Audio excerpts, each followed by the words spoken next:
दोस्तों साथियों नमस्कार। मैं हूं आपका अक्ष नगार सहाफ़ी मनोज अलीगढ़ी और मेरे बीच में है जाने माने रियल एस्टेट के honour doctor Narendra Sangwan ji. Doctor साहब आपका स्वागत है। धन्यवाद मनोज जी।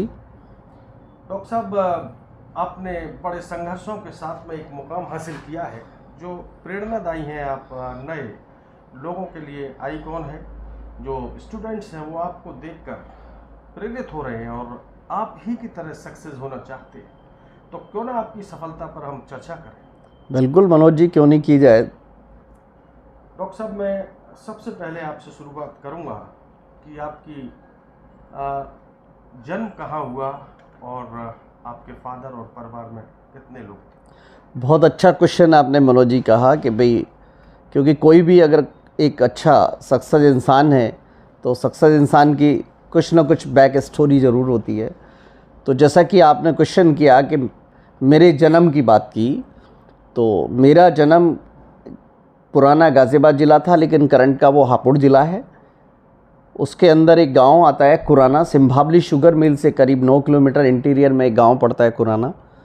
उसमें मेरा 31 जुलाई 1977 को मेरा जन्म हुआ। और क्योंकि फादर एक फार्मर थे, किसान थे, किसान के घर में जन्म हुआ। बड़ी नॉर्मल फैमिली थी। जैसा कि आप जानते हैं कि किसान के पास बहुत ज़्यादा तो कुछ होता नहीं है, उसके पास अपनी एक ज़मीन होती है। सेम वैसे ही हमारे फादर के पास भी 30 से 32 बीघे ज़मीन थी। एक घर था, एक छोटा सा घेर था और एक ट्यूबवेल थी सिंचाई करने के लिए। तो हमारे फादर बहुत छोटे से फार्मर थे। उसी 30-32 बीघे में हम लोग सब गुज़र बसर करते थे। फादर उसी में अनाज उगाते थे, बेचते थे, सब गुज़र बसर चल रही थी। सारे भाई पढ़ते थे। अगर डॉक्टर साहब कितने भाई बहन थे। भाई बहन की बात करें तो मेरी 2 बड़ी बहन हैं, मेरे 2 बड़े भाई हैं। हम 5 लोग थे। और ये बड़ा ही आश्चर्य वाली बात है कि मेरे फादर भी 5 थे, मेरे दादा भी 5 थे, दादा के परदादा भी 5 थे। तो ये बड़ी डॉक्टर साहब हम भी 5 भाई हैं। हाँ, ये बहुत अच्छी बात है। बड़े सौभाग्य की बात है कि वो 5-5 का जो था कॉम्बिनेशन था वो कंटिन्यू चलता रहा। और हम लोगों ने जैसे ही वहाँ, क्योंकि आप जानते हो गांव में तो स्कूलिंग कोई बहुत 9 किलोमीटर इंटीरियर में गांव था, तो स्कूलिंग वहाँ तो प्राइमरी स्कूल की होती है, ठीक है ना। सरकारी प्राइमरी स्कूल था। तो सरकारी प्राइमरी स्कूल में हम सब लोग जाते थे। पहले बड़े भाई बहन भी उसी के पढ़े हुए हैं। उसके बाद सिम्भावली इंटर कॉलेज था, वहाँ उन्होंने एजुकेशन ली। मैं क्योंकि एक कुचेसर किला है, वहाँ से करीब 9 किलोमीटर की डिस्टेंस पे मैं कुचेसर किला आरआर के इंटर कॉलेज था वहाँ पे। तो 6 क्लास में मैंने वहाँ एडमिशन कराया। और पहले तो आप मनोज जी आप जानते हो कि वहाँ ऐसी प्रथा थी कि एडमिशन कराने भी खुद ही जाना पड़ता था, क्योंकि हम लोग थोड़े से प्री मैच्योर थे। फादर बड़े सज्जन थे, फार्मर थे, इतना टाइम हुआ नहीं करता था। तो जिसको जो एडमिशन लेना है आप खुद जाइए, आप स्कूल देखिए, आपको जो सूट करता है। सरकारी स्कूल में ही पढ़ना था तो वहाँ एडमिशन, मैं जहाँ तक मैं जानता हूँ कि सबसे पहले सर्वप्रथम जब प्राइमरी एजुकेशन में गए तो मेरी दादी मेरी बाजू पकड़ के लेके गई और टीचर को बोली कि भाई ठीक है, ये आज से ये आएंगे और इनका नाम लिख लीजिए आप, ठीक है। तो वहाँ तख्ती बस्ता लेके हम लोग जाते थे, तख्ती पे लिखते थे आम। वहाँ तो आप जानते हो प्राइमरी स्कूल की अगर आपने देखो तो उसी तरीके की स्कूलिंग हुई। उसके बाद फिर हम सेल्फ़ 6 क्लास में एडमिशन सेल्फ़ कराया, ठीक है। और 10 तक उसके बाद फिर मैं आरआर के इंटर कॉलेज में पढ़ा। गांव से ही आना जाना था, 9 किलोमीटर पैदल जाते थे, पैदल आते थे। और उन दिनों साइकिल भी बहुत कम लोगों पे हुआ करती थी। कोई बच्चा था, तो मैं जानता हूँ मेरे फादर ने 9th क्लास में एक 150 रुपये की साइकिल लेके दी थी, जिसमें कोई मरगार्ड नहीं था, ना आगे का, ना पीछे का, ना ब्रेक थे, ना पेंडल थे। लेकिन उस साइकिल को लेने के बाद हमको इतनी खुशी हुई कि आज अगर हम 1 करोड़ की गाड़ी खरीदते हैं तो शायद उसकी खुशी उतनी ना होगी जितनी कि एक साइकिल की हुई, ठीक है। तो धीरे धीरे, क्योंकि गांव में हम सब लोगों को देखते थे, हमको कहीं लगा कि भाई गांव में धीरे धीरे, आप भी जानते हो कि पार्टीबाजी होती है, आपस में लोग छोटी छोटी बातों पे ही झगड़ा करने लगते हैं, ठीक है। लोगों में पेशेंस लेवल कम होता जा रहा था। हमको ये लगा कि भाई गांव में अगर आगे बढ़ना है, कुछ करना है, तो आपको शहर की तरफ चलना चाहिए। और शहर की तरफ चलने का जो प्लान हम लोगों ने करा, तीनों भाइयों ने बैठ के, हमारे फादर बड़े सज्जन थे, उन्होंने कहा भाई मेरे पास तो ये ज़मीन है, ये घर है और एक ये घेर है, जैसा भी चाहो ये मेरी संपत्ति है, और आप आज की डेट में इतने तो सोचने लायक हो कि क्या भला क्या बुरा। जब ये डिसीज़न लिया जा रहा था तो आप देखेंगे कि क्यों, मेरा 1977 का बर्थ है, ठीक है, और ये जो डिसीज़न लिया जा रहा था ये 1991 में डिसीज़न लिया हम लोगों ने। तो 1991 में डिसीज़न लिया, तो ये आमतौर पे जो एक बच्चा है वो 15 साल के आसपास का होता है जनरली, ठीक है ना। तो वही एज रही मेरी लगभग। तो ये डिसीज़न लिया जा रहा था, तो सब लोगों ने बैठ के एमिकेबली डिसीज़न ये लिया कि तीनों भाई थे, हमारे फादर थे, कि भाई क्यों ना अगर ये इसी में लगे रहे तो शायद हो सकता है कि जो हम लाइफ में करना चाहते हैं वो ना कर पाएँ। तो वो एक डिसीज़न लिया गया कि भाई ठीक है, हम ऐसा करते हैं कि क्यों ना हम इस गांव को छोड़ के शहर की तरफ चलें, ठीक है। तो ये बड़ा एक चैलेंज था, क्योंकि जो जहाँ रहता है, जहाँ उसका जन्म होता है और जहाँ उसके दादा परदादा, उसके पूर्वजों का एक तरीके से रहन सहन होता है, पूर्वजों की एक यादें होती हैं, उस चीज़ को छोड़ के और किसी भी दूसरी जगह जाके बसना, ये सबसे अहम पल होते हैं उस टाइम। तो डिसीज़न ये ले लिया गया कि भाई बेच देंगे। तो हम लोगों ने डिसीज़न लेके बहुत जल्दी 2-3 दिन में हमने पूरी प्रॉपर्टी को डिस्पोज़ किया और सुबह के 4 बजे हमने गांव छोड़ने की प्लानिंग बनाई, ठीक है। तो वो बड़ा एक सीन, बड़ा ही ट्रेजेडी वाला सीन था। हमने सोचा कि हम चुपचाप यहाँ से बेच के, और ताकि हम लोगों को भी परेशानी ना हो और जो ख़ानदान था, चाचा थे, उनको भी ना पता चले। लेकिन 4 बजे फिर भी वो लोग आ गए, उनको सब पता चला। और वो जो सीन था मनोज जी, वो बड़ा ऐसा देखने लायक था, वो बड़ी ट्रेजेडी थी, क्योंकि जो आदमी इतने दिन कहीं रहता है और रहने के बाद और वहाँ से छोड़ के जब वो अपने सामान लेके चलता है गाड़ी के अंदर, और वो दिल में ये चाहता है कि भाई ठीक है, आज के बाद इस गांव से, इस जगह से मेरा कोई नाता नहीं है, तो वो बड़ा ही टफ़ होता है। लेकिन आप जैसे जानते हैं कि ये डिसीज़न सिर्फ हमने ये लिया कि अगर हम गांव में घर या ज़मीन छोड़ के जाते हैं, सिर्फ शहर में जाके बसते हैं, तो एक ऑप्शन रह जाता है कि पीछे बैक में, कि अगर इन केस कभी हमको बैक जाने का रास्ता मिला तो आराम से हम बैक जा सकते थे। जैसा कि आप ये जानते हो कि बहुत सारे इंडिया में ऐसे बहुत सारे राजा महाराजा ऐसे हुए हैं जिन्होंने जब भी कहीं कोई बड़े युद्ध पे गए, वो तो जैसे ही सेना, कोई पुल हुआ करता था या कुछ ऐसी चीज़ होती थी, वो तो जान पूछ के वो गिरा दिया करते थे, ताकि वहाँ से बाद में सेना बैक ना जा सके। उनका एक मोटो होता है, करो या मरो, डू एंड डाई।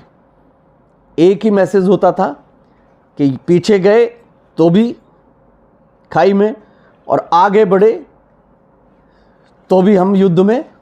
तो उसमें से दो ही कहने का आशय यह है कि आप अतीत के पलों को भुलाकर आगे बढ़ रहे थे। बिल्कुल आपका आशय ठीक है।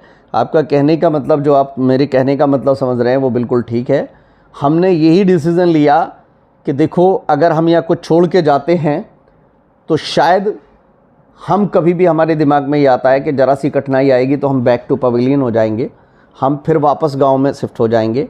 हम ये चाहते हैं उन्हीं राजाओं की तरह किया, जब वो किसी किले पर चढ़ाई करते थे और बड़ी खाइयों को पाट कर ब्रिज बना लेते थे, तो उन ब्रिज को वो खत्म करते हुए, आग लगाते हुए आगे बढ़ते थे, जिससे कि वो पीछे ना आ सके और निरंतर आगे बढ़े, डू एंड डाई के फॉर्मूले पर आगे बढ़े। बिल्कुल मनोज जी, यही हमने किया कि ताकि पीछे आने का कोई रास्ता ही ना हो। जब पीछे आने का आदमी के पास रास्ता नहीं होता है तो एनी हाउ उसको आगे बढ़ना पड़ता है, हमेशा आगे ही, चाहे कितना ही भी उसको आगे जंग हो, चाहे कितना ही भी संघर्ष हो, चाहे कितना ही भी उसको स्ट्रगल करना पड़े, लेकिन वो एनी हाउ आगे का ही बढ़ने का रास्ता चूज करता है और सफलता के शिखर पे पहुंचता है अल्टीमेटली।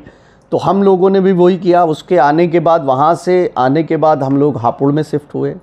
बिल्कुल सही कहा, क्योंकि उन दिनों जब हमने गांव छोड़ा तो हमारा गांव कुराना सिंभावली थाना लगता है। तो सिंभावली थाने में हमारे गांव का नाम अगर आता था, आपराधिक दृष्टि से आता तो सबसे ऊपर आता था उस टाइम। आज तो थोड़ा सिनेरियो कम है, लेकिन आज भी काफ़ी वहाँ ऐसा नहीं है। आज भी छोटी छोटी बातों पे बहुत झगड़ा और आपस में मारपीट ऐसे केसेस होते रहते हैं। शायद हमारे फादर ने वो बड़े दूरदृष्टि के साथ देखते हुए, भविष्य को देखते हुए ये डिसीज़न उन्होंने लिया कि हाँ भाई, अब आप लोगों को बैठ के ये सोचना चाहिए कि आपको इस गांव में रहना है या जहां आप अपनी सफलता को प्राप्त कर सकें, कुछ अच्छा जीवन में कर सकें और शांतिपूर्ण अपना जीवन व्यतीत कर सकें, वहाँ रहें। क्योंकि वो जानते थे कि अगर उस दृष्टि में, उस टाइम में अगर वो सही नहीं सोचते, तो अगर गांव में किसी वजह से रहते तो हो सकता था किसी ना किसी आपराधिक घटना में, ठीक है ना, परपंच में, घटना में, किसी षड्यंत्र का शिकार हम लोग भी हो सकते थे और इतने सक्सेस शायद नहीं हो सकते। हाँ, ये बिल्कुल सही है। क्योंकि अगर आप षड्यंत्र में आप लीन होते हैं तो कहीं ना कहीं ये चीज़ें आपको रोक लेती हैं, जो आप करना चाहते हैं वो नहीं कर पाते, ठीक है, और कहीं ना कहीं आपकी डायरेक्शन चेंज हो जाती है। तो डॉक्टर साहब, आपने बताया कि रात सुबह के अंधेरे 3 बजे शहर की तरफ कूच कर गए। जब सुबह का सूरज उगा तो आप शहर में थे, एक नए लोगों के साथ थे, बिल्कुल सही, नया वातावरण था। फिर आपने कैसे सर्वाइव किया? जब हम गांव से निकल के आए तो हमने हापुड़, एक अब तो ज़िला बन चुका है, पहले गाज़ियाबाद ज़िले में आता था, तो हापुड़ में एक मोहल्ला है, हाँ, हापुड़ में एक मोहल्ला है, ज्ञानलोक है, ज्ञानलोक के साथ गंगापुरम लगा हुआ है, ठीक है। तो वहीं पे हमने एक छोटा सा मकान किराए पे लिया उसी दिन, उस सेम डे एक मकान किराए पे लिया। कौन था साथ में उस समय पूरी फैमिली थी। पिता माता नहीं थी। माता तो मैं जब 1.5 साल का था करीब, हमारी मदर एक्सपायर कर गई थी, ठीक है ना। तो हम तीनों भाई थे और हमारे फादर थे, हम 4 लोग थे, ठीक है, और छोटी सिस्टर बाद में आई थी। तो हम लोग आए और हम लोगों ने एक रेंट पे मकान लिया। रेंट पे मकान लेने के बाद फिर वही मकान बाद में ख़रीद भी लिया, ठीक है, क्योंकि कुछ समय बाद वही मकान हम लोगों ने वही ख़रीदा। वहाँ हम 3 साल रहे हापुड़ में। वहीं से 3 साल रहने के बाद मैंने 12th की एजुकेशन वहीं से ली। तो उसी दौरान जो बड़े वाले भाई थे हमारे, वो गाज़ियाबाद जिला सहकारी बैंक में, ठीक है, रिकवरी के काम में वो एक अपना सहयोग दे रहे थे। हाँ, कॉन्टैक्ट बेसिस पे एज ए रिकवरी इंचार्ज, जैसे बैंक होते हैं उनके एक रिकवरी इंचार्ज वो बाहर से रखते हैं, प्राइवेट लोग रखते हैं। तो एज ए रिकवरी इंचार्ज उन्होंने हर तरह से वसूली की जा सके, तो उन्होंने एज ए रिकवरी बेस पे उन्होंने जो है वहाँ पे कार्य स्टार्ट किया। और फादर भी साथ में थे। तो क्योंकि फादर ने वो सारा सब चीज़ें बच्चों पे छोड़ दी थी, हम 3 भाई थे, हम पे छोड़ दिया, भाई जो आप करोगे ठीक है, मुझे तो साथ रहना है। तो वो तो थोड़ा बहुत जो भी अपना सोशल वर्क करते थे, पब्लिक के बीच में रहते थे, पब्लिक को जो सेवा वो कर सकते थे वो करते थे, ठीक है ना। और बीच वाले भाई ने, जो हमारे बीच वाले भाई हैं देवेंद्र सांगवान आज की डेट में, उन्होंने एक दुकान डिपार्टमेंटल स्टोर खोला। डिपार्टमेंटल स्टोर इत्तेफाक की बात है कि बहुत ज़्यादा अच्छा नहीं चला, स्ट्रगल किया उन्होंने, उसको 2 साल चलाने की कोशिश की हापुड़ के अंदर, वो नहीं चल पाया बहुत अच्छे लेवल का, लेकिन मेहनत उन्होंने बहुत की। उसके बाद फिर हम पूरी फैमिली हम गाज़ियाबाद शिफ्ट हो गए। और गाज़ियाबाद शिफ्ट होने पे जो हमारे बड़े वाले भाई हैं, सबसे बड़े तेजिंदर सिंह सांगवान, ठीक है ना, उन्होंने देखा कि जो अंसल हाउसिंग का एक प्रोजेक्ट है चंजी बिहार, ठीक है, तो वहाँ पे बड़ी टाउनशिप बन रही थी। तो कुछ लोगों ने उनको ये सजेस्ट किया कि भाई ये टाउनशिप बन रही है, आप क्यों ना ऐसा करो कि इस टाउनशिप में कुछ काम आप करना शुरू करो। तो सबसे पहले हमारे एक जीजा जी लगते हैं, कजन जीजा, मिस्टर उदयवीर सिंह, ठीक है,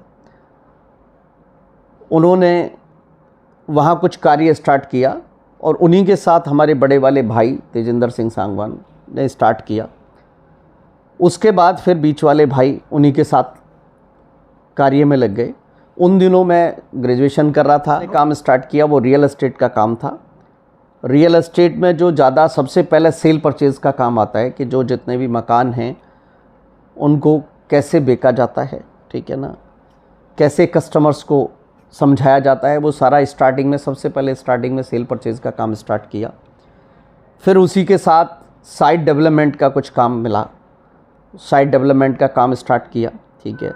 साइट डेवलपमेंट में कौन सी स्पेशलिटी से? साइट डेवलपमेंट का जैसे कि आप कहें कि भाई कोई भी अगर हम एक सेक्टर बनाते हैं, एक बड़ी टाउनशिप बन रही है, उसके अंदर एक सेक्टर बनता है, तो सेक्टर में पार्क भी होते हैं, उसमें सिवर लाइन भी डलती है, उसमें वाटर लाइन भी डलती है, उसमें रोड्स भी बनती हैं, ठीक है ना, उसके अंदर मकान भी बनते हैं, ठीक है।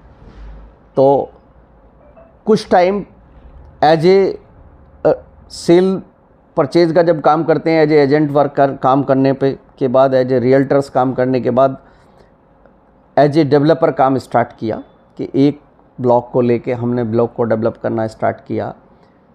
फिर दूसरी और टाउनशिप थी, उनमें भी ब्लॉक डेवलपमेंट करने का कुछ काम मिला, कुछ सेल परचेज़ के काम मिले वहाँ, उस काम को थोड़ा सा हमने बढ़ाना स्टार्ट किया। और कुछ टाइम के बाद, क्योंकि भाई साझे का काम था, सेपरेशन होना था, हमारे जो कज़न जीजा थे उन्होंने अपना सेपरेट कर लिया, हम लोगों ने सेपरेट कर लिया, कुछ लोग और भी साथ थे, वो सब अलग अलग चले गए। और जब सन 2000 में हम लोगों ने सेपरेट कर लिया, सेपरेट करने के बाद सन 2000 में ही हमारे फादर जो थे वो किसी वजह से बीमार हुए, उनको कैंसर डायग्नोज हुआ, तो एक स्ट्रगल आया थोड़ा सा, उनको भी काफ़ी दिखाया, लेकिन वो किसी वजह से बच नहीं पाए, वो स्वर्ग सिधार गए। तो सन 2000 के बाद फिर, क्योंकि मेरी स्टडी चल रही थी, लेकिन मैंने स्टडी जो है वो प्राइवेट चालू की फिर, और प्राइवेट पढ़ते रहे, और साथ के साथ भाइयों के साथ मैंने ऑफिस ज्वाइन कर लिया। और ऑफिस ज्वाइन करके सन 2001 से मैं फुल टाइम वर्किंग करने लगा। पहले भी पार्ट टाइम पे मैं भाई लोगों का साथ देता था, बैठता था, काम को समझता था, कुछ जो काम मैं कर सकता था वो मैंने काम किया, ठीक है। सन 2001 के बाद मैंने फुल फ्लैश काम करना स्टार्ट किया। तो जब हमने फुल फ्लैश काम करना स्टार्ट किया तो हम लोगों ने सोचा कि हम इस छोटे लेवल पे काम कर रहे हैं, क्यों ना इसको हम बड़े लेवल पे कुछ अलग तरीके से किया जाए। जैसा कि जब तक आपकी आर्थिक स्थिति मजबूत हो रही थी, जब वो सन 2000 तक बहुत ज़्यादा आर्थिक स्थिति मजबूत नहीं थी, हाँ, लेकिन इतना था कि ठीक ठाक लेवल पे पहुंच चुके थे। मतलब कहने का ये 91 से 2001 पूरे 10 साल पूरे परिवार ने संघर्ष किया, स्ट्रगल किया, क्योंकि एक बड़े शहर में मकान बनाना ही बहुत बड़ी बात है। इस बीच में कभी ऐसा नहीं लग रहा था कि गांव से आने का जो फैसला था वो गलत ले लिया? नहीं, कभी ऐसा मनोज जी, क्योंकि हमेशा कभी नहीं लगा, क्योंकि जो गांव से जब आने का एक उद्देश्य था, गांव से आने का उद्देश्य था कि शहर में एनी हाउ अपने आप को कामयाब करना है, अपने को कैसे भी किसी भी तरीके से इस्टेब्लिश करना है। लेकिन हाँ, इतना ज़रूर था कि बीच बीच में ऐसा बहुत बार लगता था कि गांव, क्योंकि गांव होता है जहां पैदा होते हैं, उसकी याद कभी ज़रूर आती थी, बहुत बार याद आती थी। या किसी वजह से गांव में हम कभी गए तो जब वापस चलते थे तो बड़ा मन टूटता था, क्योंकि वहाँ से वापस आना बड़ा कठिन लगता था, जाना बड़ा खुशी वाला लगता था। लेकिन कहीं ना कहीं दिल में एक उम्मीद भी रहती थी कि भाई हम जिस राह पे चल रहे हैं, तो हो सकता है कि भाई वो जो राह है वो एक दिन बहुत अच्छे लेवल पे, एक शिखर पे लेके जाए। तो एक खुशी भी होती थी कि ऐसे नहीं है कि भाई ठीक है, हमको पछतावा ही होता था, एक खुशी भी होती थी कि कहीं ना कहीं आगे हम बढ़ेंगे। तो उसके बाद जैसे ही जो सन 2001 के बाद जब हम लोगों ने सोचा कि भाई क्यों ना इस सब चीज़ को, अगर हम इसको थोड़ा एक्सपेंड करें, इस चीज़ को जो हम अपना बिज़नेस कर रहे हैं, जो रियल एस्टेट का हम बिज़नेस कर रहे थे, तो इस बिज़नेस को हम थोड़ा एक्सपेंड करते हैं, साइट डेवलपमेंट के काम थोड़े से बढ़ाते हैं। तो जब मैंने फुल टाइम ज्वाइन किया, तो मैंने फुल टाइम ज्वाइन करते ही भैया को बोला, जो हमारे बड़े वाले भाई हैं तेजिंदर सिंह सांगवान, मैंने कहा हमको दिल्ली ऑफिस खोलना है कनॉट प्लेस में। भैया अचानक बोले कि दिल्ली ऑफिस खोला है, भाई क्यों, ऐसी क्या, ये यहीं से काम हो सकता है? मैंने कहा नहीं, अगर हमको एक अच्छे लेवल पे काम करना है और एंटायर इंडिया काम करना है तो हमको दिल्ली अपना कहीं ना कहीं एक हेड ऑफिस अपना दिल्ली बनाना है। ठीक है। तो डॉक्टर साहब, जब आप गांव से अंधेरी सुबह 3 बजे की रात जब गांव छोड़ रहे थे, तो क्या तभी विचार कर लिया था कि मुझे राष्ट्रीय लेवल पर काम करना है? हाँ, जैसे स्टार्टिंग में जब हम लोग गांव छोड़ रहे थे तो ये ज़रूर था, एक मन में ये डिसाइड ज़रूर किया है कि भाई अगर हम गांव छोड़ रहे हैं, अपनी मातृभूमि को छोड़ के जा रहे हैं, तो एक ना एक दिन ऐसा काम ज़रूर करना है जो कहीं ना कहीं एक अच्छे लेवल पे कल को अगर कोई एग्ज़ाम्पल दे कि भाई वो लोग गए तो इस बेस के साथ दे कि हाँ भाई उन लोगों को देखो, उन लड़कों को देखो, उस फैमिली को देखो कि वो जब गांव से गए थे तो कुछ हाथ में नहीं था और आज हैं तो किस कामयाबी की स्थिति पे है, जो मनोज जी आज लोग कहते हैं। ये ऐसा सोचा गया था और प्रभु ने साथ दिया। ठीक है भाई, हम कौन करने वाले होते हैं, आप तो जानते हो, ऊपर वाला सब साथ देता है। अगर ठीक आप अच्छी नीयत से चलते हो, ठीक है, तो आगे सब चीज़ें आसानी से हो जाती हैं। जैसे कि आपने सुना होगा कि यूँ तो मैं अकेला ही चला था, सच की राह में लोग साथ आते गए और कारवां बनता गया। वाह। तो डॉक्टर साहब, ऐसे एक सवाल और पूछना चाहूँगा माफ़ी के साथ। आपने आपकी जो क्वालिफिकेशन है वो कहाँ तक है और किस यूनिवर्सिटी से की थी? बहुत अच्छा क्वेश्चन आपने पूछा। मेरी जो स्कूलिंग हुई, स्कूलिंग मेरी गांव से हुई। प्राइमरी स्कूल से मैंने 5th तक किया। प्राइमरी स्कूल के करने के बाद फिर, क्योंकि हम तो तख्ती बस्ता लेके गए, बड़ा आनंद आता था। अपना एरिया खुद ही साफ़ करना है, झाड़ू लगाना है, फ़र्श को बिछाना है। जो कट्टा लेके गए हैं, पहले कट्टा हुआ करते थे जूट के, वो बिछाने हैं, उस पर बैठना है आपको, अपना बैग सही से अपने खुद ही रखना है, सारी चीज़ें हैं। तो बड़ा मज़ा आता था उस स्कूलिंग का। ठीक है। और तख्ती के ऊपर आपको खड़िया से लिखना है, तो वो हमारी स्कूल सरकंडे से कलम बना के, बिल्कुल ठीक है, वो कलम बना के वो सारी सब जो है, और वो उसमें जांच होती थी और बाकायदे उसमें हैंड राइटिंग का भी बहुत बड़ा बढ़िया एक महत्व था। अगर एक छोटी सी कोई चीज़ मिल जाती थी, यानी कि कच्ची पेंसिल मिल गई, तो हम बड़े खुश होते थे पुरस्कार में। ठीक है ना, तो बड़े खुश होते थे, बड़ा गिफ्ट मिलता था इस तरीके। वहाँ से स्कूलिंग होने के बाद 6 to 10 तक मैं आरआर के इंटर कॉलेज कुचेसर से मेरी स्कूलिंग हुई आगे की। ठीक है। 10th तक वहाँ हुई। 1992 में मेरा हाई स्कूल कंप्लीट हुआ। उसके बाद मेरा आरआर के इंटर कॉलेज, कृषि इंटर कॉलेज मेरी हापुड़ में 11th-12th किए मैंने। उसके बाद मेरी साहिबाबाद, एलआर कॉलेज साहिबाबाद, अगर आपने सुना हो, ठीक है, गाज़ियाबाद के अंदर है, वहाँ से मेरा ग्रेजुएशन और पोस्ट ग्रेजुएशन हुआ। मैंने एक बात और सुनी है सर, आपकी जुल्फों को देखकर लड़कियां आपसे नंबर मांगा ये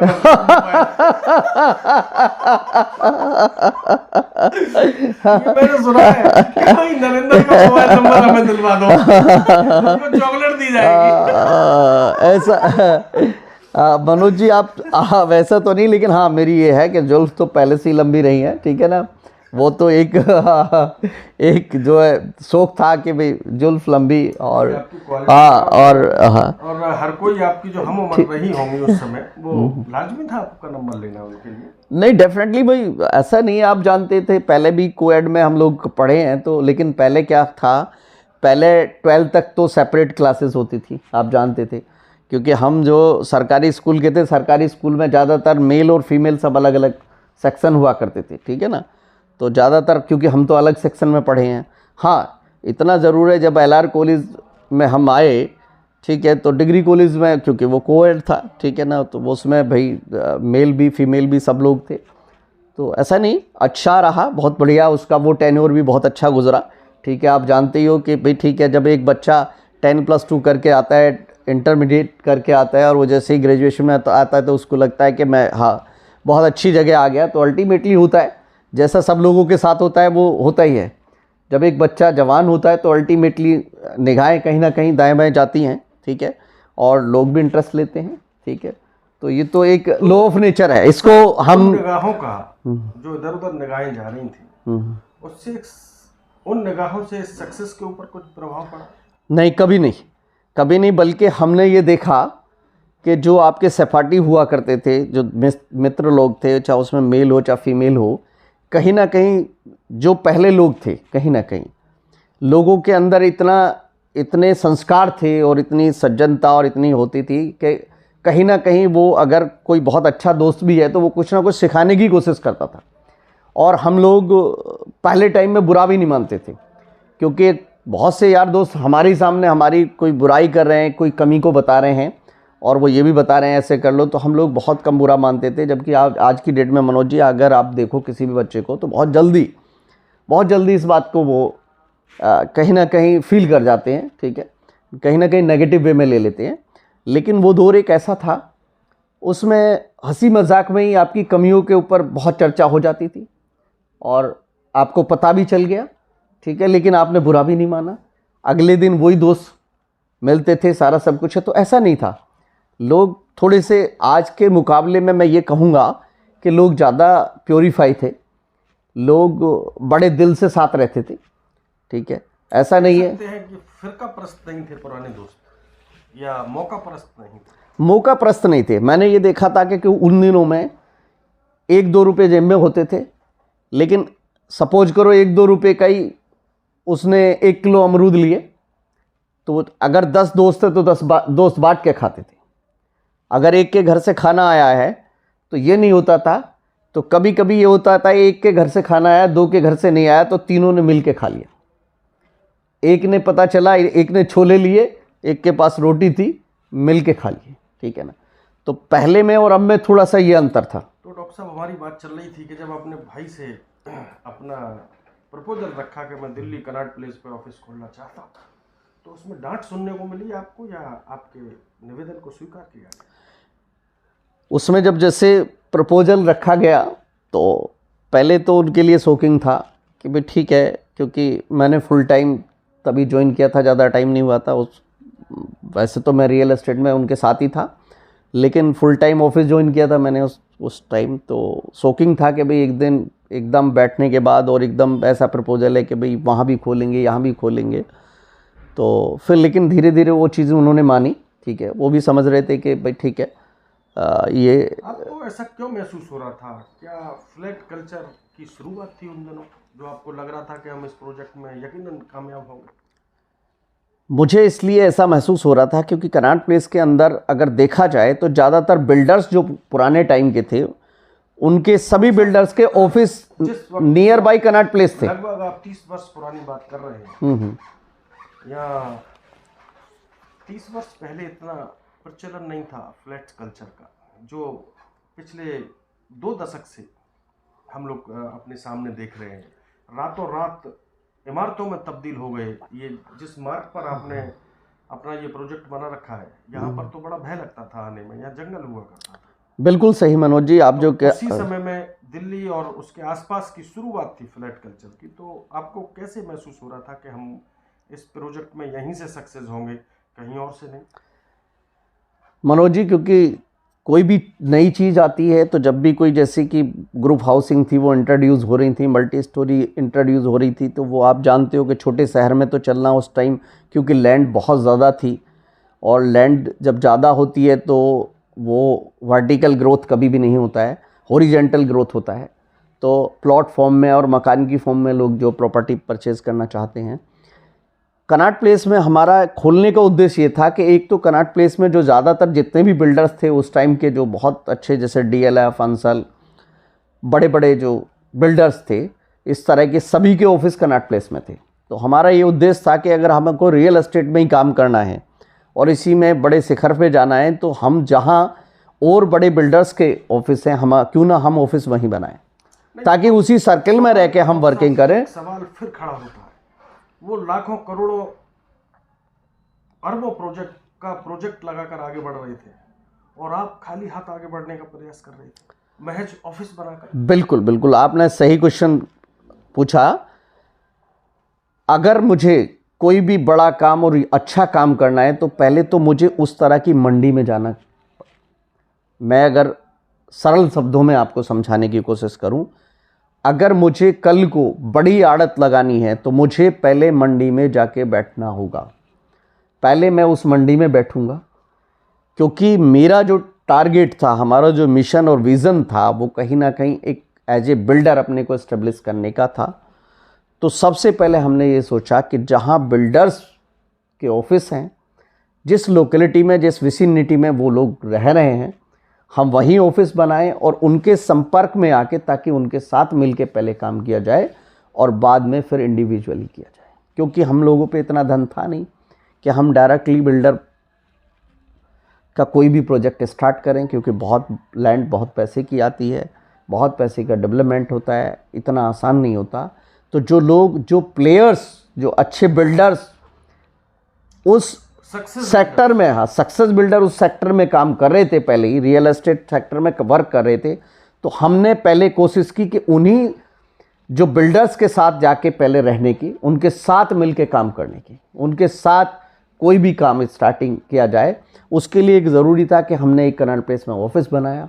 ऑफिस बनाने के बाद जो वहाँ पे बिल्डर्स और जो रियल एस्टेट के जो महारथी जितने भी थे, उन्हीं के सबके साथ संपर्क एक बना के, एक अच्छी हारमोनी बना के, और वहीं से हमको काम मिलना चालू हुआ। बहुत सारे बिल्डर्स, देखा जाए तो हमने करीब 83 बिल्डर्स के साथ काम किया है और बहुत अच्छे लेवल पे काम किया है, ठीक है। जैसे कि आप लैंड लाइजिंग, लैंड प्रोक्योरमेंट, लाइसेंसिंग, ठीक है, और उसमें सेल परचेज़ का और सेक्टर बिल्टअप करने का, ये सारा काम हमने उन्हीं बिल्डर्स के साथ बहुत अच्छा काम किया।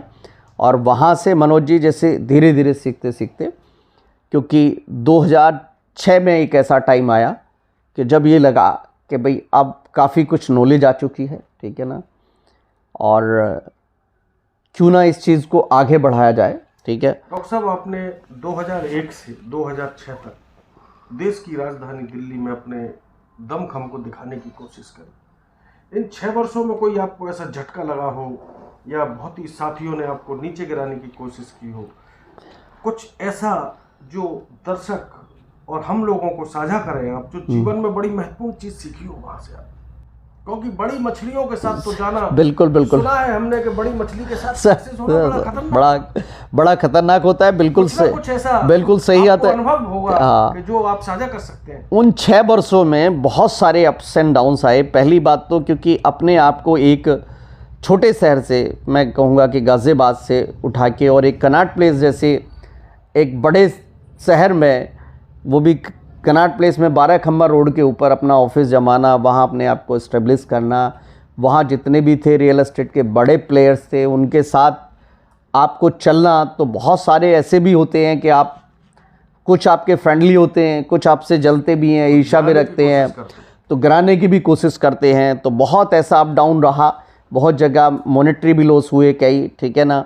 लेकिन क्योंकि था, हम लोग सेल्फ मेड थे, हम कोशिश ये करते थे कि हम लोग थोड़ा सा अपने आप को मेहनत के साथ, और क्योंकि विल पावर अच्छी स्ट्रॉन्ग थी और तीनों भाइयों में हारमोनी बहुत अच्छी थी, तो कोई भी इस तरह की अगर प्रॉब्लम्स आती थी तो वो, उसको हमने कई बार प्रॉब्लम्स को जो है सॉर्ट आउट किया है। लेकिन 22 सितंबर 2005 को एक बहुत बड़ी प्रॉब्लम ने दरवाज़ा खटखटाया, ठीक है। और 22 सितंबर 2005 में वो इनकम टैक्स का छापा, जो कुछ लोग ऐसे थे जो मेरे ऑफिस में आते थे, मेरे से मिलते जुलते थे बहुत अच्छे तरीके से, और अचानक मुझे 22 सितंबर 2005 में उनका चेहरा अपने गेट के सामने नज़र आया। गेट खटखटाया, मैं सो रहा था, सुबह सुबह उठाया, करीब 38 लोगों की टीम घर पे थी, और उसमें जो हमारे जो इनकम टैक्स की टीम को हेड कर रहे थे वो SS अत्री थे, ठीक है। तो वो पहले भी मुझसे मिल चुके थे कई बार, ठीक है। और इनकम टैक्स ऑफिसर के हैसियत से मिलते हैं या क्लाइंट के या दोस्त की हैसियत? वो पहले एज ए क्लाइंट आते थे, और फिर उसके बाद जो अचानक मुझे पता चला कि वो घर पे आए हैं, इनकम टैक्स की रेड हुई है, उन्होंने दिखाया कार्ड, बोले भाई नरेंद्र कुमार हो आप? बोले हाँ जी, ठीक है। 2005 तक आप नरेंद्र कुमार ही थे? नरेंद्र कुमार ही थे, हाँ नहीं 2005 तक हम जो है नरेंद्र कुमार ही थे, ठीक है। और तब उन्होंने अपना कार्ड दिखाया। कार्ड दिखाने के बाद बोला जी हमारे पास आपके सर्च वारंट है आपका, और आपका जो है, आपके घर जो है हमको सर्च करनी है, और ये हमारी पूरी टीम है, और आशा है कि आप पूरा कोऑपरेट करेंगे। मैंने कहा जी ठीक है, आप तो आ ही गए तो कोऑपरेट करेंगे ही, ठीक है। तो 38 आदमियों की टीम थी, तो उस टाइम मनोज जी बड़ा, क्योंकि एक इनकम टैक्स का झटका लगना अपने आप में बड़ा झटका था, तो दोनों भाई नीचे थे, बड़े सरप्राइज़ हुए, ठीक है, क्योंकि वो मेरे नाम से सर्च थी। और हमारी एक कंपनी है, एक Sangwan developers private limited company थी और एक सूर्या प्रॉपर्टीज़। तो Surya properties, Narendra Kumar care of Surya properties करके वो हमारी रेड थी, क्योंकि ज़्यादातर सूर्या प्रॉपर्टीज़ के नाम से उन दिनों लोग बहुत जानते थे कि सूर्या प्रॉपर्टीज़ और सूर्या कंसल्टेंसी दो हमारी फर्म चला करती थी। उस समय सूर्या बल्ब का भी बड़ा नाम था। हाँ, सूर्या तो बहुत सारी फर्म है, बिल्कुल सही है, सूर्या बल्ब भी आता था, सूर्या बल्ब भी आता था। तो उस टाइम वो उन्हें लगता होगा ये वही बल्ब वाले सूर्या जी हैं। हाँ नहीं, खैर वो तो रियल एस्टेट का, क्योंकि जब ये सर्च होती हैं तो ये बड़ा रैकी करके आते हैं ये लोग, और इन लोगों का ऐसा नहीं, बहुत अच्छा वर्किंग होता है। वहीं साइमल्टेनियसली मेरे चंडी विहार ऑफिस में थी और मेरे दिल्ली ऑफिस में थी, ठीक है। और वो रेड पड़ी और लोग रात के 2 बजे तक रहे, तो था कुछ घर में, ठीक है ना, कुछ जो उन दिनों होता था, उन दिनों कुछ कैश भी था और कुछ पेपर थे बहुत सारे, ठीक है ना। तो पेपर वो निकले, तो वो रात के 2 बजे तक पूरा इकट्ठा करके पूरा वो गए। तो वो पहला हमारे साथ एक बड़ा झटका लगा, क्योंकि उस टाइम बहुत टैक्स मुझे भरना पड़ा और हर चीज़ को, क्योंकि आप मनोज जी जानते हो कि उस टाइम का जो दौर था 2006 वाला, वो बहुत ज़्यादा चेक वाला दौर नहीं था। तो ज़्यादातर बिजनेसमैन क्या करते थे, कैश में ज़्यादा ट्रांजैक्शन किया करते थे सभी लोग, ठीक है। प्रैक्टिस ही कुछ ऐसी थी, रियल एस्टेट में काफ़ी उस टाइम कैश की ट्रांजैक्शन हुआ करती थी। तो जैसे ही 2005 में ये आई वाशिंग हुई, तो इस आई वाशिंग ने इतना ज़रूर सिखा दिया कि जीवन में अगर सक्सेस होना है और जीवन में आगे बढ़ना है और कुछ अच्छे लेवल पर जाना है, तो आपको सारी चीज़ें, गवर्नमेंट को पूरा टैक्स दो, 1 नंबर में चलो, सारी ट्रांजैक्शन 1 नंबर में करो, और बहुत अच्छे, मतलब टचवुड उस दिन से शायद पता नहीं अब जिसने जो भी किया होगा, मुखबरी की होगी या जो भी, उसने तो सोचा होगा कि कहीं ना कहीं हम इनको झटका देंगे, गिराएंगे, जो हुआ। लेकिन प्रभु ने शायद ऐसा सोचा था कि वो उसी के बाद अच्छा उदय होना था। उस इनकम टैक्स रेड के बाद हमने टैक्स भी दिया। एक बार लगा कि हम झटका लगा, एक बार लगा कि बहुत सारा चीज़ें चली गई, बहुत सारा चीज़ें शायद ये ख़त्म ना हो जाएं, पर ऐसा नहीं था। हिम्मत और विल पावर थी। हम लोगों ने दोबारा स्टैंड किया। जैसे कि आप जानते हो कि जब इंसान इस दौर पे होता है तो कभी कभी बड़ा हताश होता है। तो बिल्कुल सक्सेस वही है, जैसे कि वो हमने ये सोचा कि मैं इन 2 लाइन से ये बयां करना चाहूँगा कि मैं थक कर बैठ जाऊँ ये मुझे मंजूर नहीं, कि मैं थक कर बैठ जाऊँ ये मुझे मंजूर नहीं, माना कि मंजिल दूर है मुझसे पर मैं मंजिल से दूर नहीं, मैं मंजिल से दूर नहीं। और ऊर्जा का संचार हुआ, आपके ऊर्जा का संचार हुआ, हम लोगों ने फेस किया। मैं खुद जो है आईटी ऑफिस गया, सब मैंने डायरेक्टली फेस टू फेस किया, जो जेन्युइन टैक्स था वो भरा। उसके बाद फिर नई ऊर्जा के साथ, नई ऊर्जा संचार के साथ फिर काम स्टार्ट किया और काम को और अच्छे तरीके से स्टार्ट किया। उसको एक आई वाशिंग माना और उसको ये माना कि भाई हमको सिस्टमेटिक करने के लिए ज़रूरी था। और वहाँ से हमें, हमारा जो टारगेट था कि एक एज ए बिल्डर, क्योंकि 3 ही चीज़ होती हैं लाइफ में, रोटी, कपड़ा और मकान। रोटी, कपड़ा और मकान। जैसे आपने एजुकेशन पे मुझे पूछा था, तो मैंने एक बार होटल मैनेजमेंट करने का सोचा और मैं ऊटी गया। ऊटी में मिथुन चक्रवर्ती का एक होटल मैनेजमेंट है, the monarch institute of hotel management के नाम से, मोनार्क उनकी बेटी का नाम है। वहाँ मैंने एडमिशन लिया, फीस भी जमा की, लेकिन आफ्टर 6 मंथ बाद मैं उसको ड्रॉप करके चला, क्योंकि वहाँ कुछ डिस्कशन हुआ। मैंने सोचा, मैंने लोगों को देखा, वहाँ एक रियूनियन हुई, पुराने स्टूडेंट आए, किसी ने कहा मैं 30,000 कमाता हूँ, कोई 40,000, कोई 50,000। हमारा टारगेट वो नहीं था मनोज जी। हमारा टारगेट ये था कि हमको 40-50 पे नहीं रुकना है, ऑल इन वन बनना है। हमको ऐसा कुछ काम करना है कि या तो मैं खुद एक नौकर बन जाऊं, या मैं कुछ ऐसा काम करूं जो मैं 50-100 लोगों को एम्प्लॉयमेंट दे सकूं। तो वो का आपका आशय यह है कि जीवन में नंबर 1 बनिए या ऑल इन वन बनिए। ठीक, बिल्कुल सही, कुछ इसी पैटर्न पे आगे बढ़ रहे हैं। बिल्कुल बिल्कुल जी। तो जैसा था रोटी कपड़ा और मकान, हमने पहले रोटी का सोचा, उसको ड्रॉप कर दिया। कपड़े में हमको लग रहा था कि हम बहुत ज़्यादा सक्सेस नहीं होंगे, तो हमने तीसरा पकड़ लिया मकान वाला। वाह। तो तीसरा हमने मकान का पकड़ा, और मकान का ऐसा पकड़ा कि मैं ये मानता हूँ कि इससे बड़ा सवाब का कोई काम नहीं हो सकता। अगर आप किसी को छत देते हो, रोटी कपड़े का तो अरेंजमेंट हो सकता है, लेकिन आसानी से छत का नहीं। हमने ये सोचा कि हम कम से कम पैसे में ज़्यादा से ज़्यादा लोगों को हम छत दे पाएँ, हम ऐसा काम करेंगे। और उसी काम में हम अक्सर थे, उसी काम की तरफ हम बढ़ते रहे, उसी काम में धीरे धीरे बढ़ते, ठीक है। और जैसा कि आपने एजुकेशन का मेरा पूछा था, एजुकेशन में क्योंकि मेरे को एक शौक़ था, इस लाइन में आ गए, रियल एस्टेट की लाइन में आ गए। तो अल्टीमेटली मैंने होटल मैनेजमेंट ड्रॉप किया, तो मैंने वहीं साइमल्टेनियसली सोचा कि मैं मैनेजमेंट का दूसरा ऑप्शन चूज़ करता हूँ। फिर मैंने MBA किया, फिर हमने MBA किया मार्केटिंग में, क्योंकि सेल्स एंड मार्केटिंग में अगर आप मार्केटिंग के फील्ड में हो, अब आप कहीं ना कहीं जो है आप मैनेजमेंट चलाना चाहते हो या आपके सपने बड़े हैं, तो जैसे ही आप होटल मैनेजमेंट करते हो, तो होटल मैनेजमेंट से अगर आप ईमानदारी से स्टडी करते हो तो इतना ज़रूर आप सीख लोगे कि भाई आप अपना कोई भी बिज़नेस है उसको मैनेज कैसे करोगे। देखो, बिज़नेस तो एक अनपढ़ आदमी भी थंब ग्रेजुएट भी कर सकता है, लेकिन एक पढ़ा लिखा आदमी एक जब बिज़नेस करता है तो उसका थोड़ा तरीका अलग होता है, वो एक अलग तरीके से करता है। क्योंकि आज कंपटीशन में जाने के लिए अगर आपको देश विदेश और आपको पूरे नेशनल लेवल पे आप किसी भी बिज़नेस को करते हो या इंटरनेशनल बिज़नेस को करते हो, तो कहीं ना कहीं आज मीडिया का दौर है। आज सब सारी चीज़ों से आपको मुखातिब होना बहुत ज़रूरी है, ठीक है। हर चीज़ को जानना आपको ज़रूरी है, तो उस चीज़ को जानने के लिए आपको उस लेवल की आपको एजुकेशन भी होना चाहिए। तो तब हमने MBA किया, और जैसा कि आप जानते हैं, क्योंकि योगा मेडिटेशन का मुझे थोड़ा सा लगाव रहा है, अपने प्रति थोड़ा सजगता रही है, और मैं 11-12 से ही मैं एक NGO का पार्ट रहा हूँ, ठीक है ना। सोशल वर्क थोड़ा सा मेरा रहा है, कहीं ना कहीं उसमें एक्टिव रहा हूँ।